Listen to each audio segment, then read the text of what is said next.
மாணவி பாலியல் வன்கொடுமை செய்யப்பட்டதை கண்டித்து அண்ணா பல்கலைக்கழக வாயிலில் போராட்டமானது மேற்கொள்ளப்பட்டு வருகிறது. அதனை அண்மை செய்தியாக பார்த்துக் கொண்டு வருகிறோம். இது குறித்த முழு விவரங்களை வழங்க செய்தியாளர் சுப்பிரமணியன் நம்மோட இணைப்பில் காத்திருக்கிறார். சுப்பிரமணியன், வணக்கம். விவரங்கள். அண்ணா பல்கலைக்கழக வளாகத்தில் மாணவி பாலியல் வன்கொடுமை செய்யப்பட்ட சம்பவம் தொடர்பாக அனைத்திந்திய ஜனநாயக மாதர் சங்கம் மற்றும் இந்திய மாணவர் சங்கத்தினர் இணைந்து அண்ணா பல்கலைக்கழக நுழைவாயில் பகுதியில் முற்றுகை போராட்டத்தில் ஈடுபட்டுக் கொண்டிருக்கிறார்கள். பாலியல் வன்கொடுமைக்கு உள்ளாக்கப்பட்ட மாணவிக்கு உரிய நீதி கிடைக்க வேண்டும். அது மட்டுமல்லாமல் அண்ணா பல்கலைக்கழக வளாகத்திற்குள்ளே இது போன்ற ஒரு கொடூர சம்பவம் நிகழ்ந்திருக்கிறது. அதற்கு அந்த சம்பவத்தில் ஈடுபட்ட நபரை உடனடியாக கைது செய்ய வேண்டும் என்ற கோரிக்கையை வலியுறுத்தி அண்ணா பல்கலைக்கழக நுழைவாயிலை முற்றுகையிட்டு இந்த சங்கத்தினர் தற்போது போராட்டத்தில் ஈடுபட்டு கொண்டிருக்கிறார்கள்.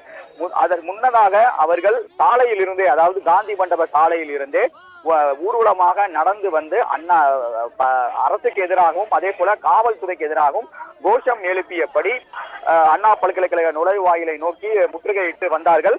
அப்போது தனியார் பாதுகாவலர்கள் மூலமாக நுழைவாயில் கதவு மூடப்பட்டது. மேலும் போராட்டத்தில் ஈடுபட்டவர்கள் உள்ளே செல்ல அனுமதி இல்லை என்று தெரிவிக்கப்பட்டிருக்கிறது. இந்த போராட்டம் காரணமாக எந்த ஒரு போலீஸ் பாதுகாப்பும் இந்த நுழைவாயில் பகுதியில் போடப்படவில்லை.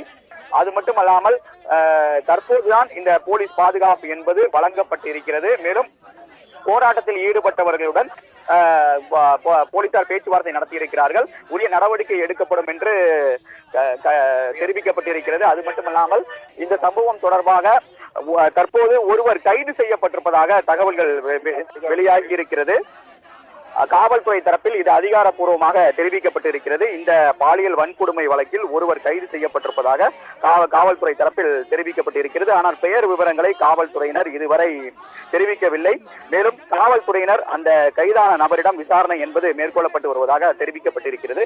ஒருவர் மட்டும் கைதாகி இருப்பதாக காவல்துறை தரப்பில் தெரிவிக்கப்பட்டிருக்கிறது. போராட்டம் தற்போது வரை நடந்து கொண்டிருக்கிறது. போலீசாரும் பேச்சுவார்த்தை நடத்தி கொண்டிருக்கிறார்கள். மேலும் உரிய நடவடிக்கை எடுக்கப்பட்டு வருவதாகவும் காவல்துறையினர் அந்த போராட்டத்தில் ஈடுபட்டு வருவர்களுடைய தெரிவித்திருக்கிறார்கள். களத்தில் இருந்து தகவல் அளித்தமைக்கு நன்றி சுப்பிரமணியன்.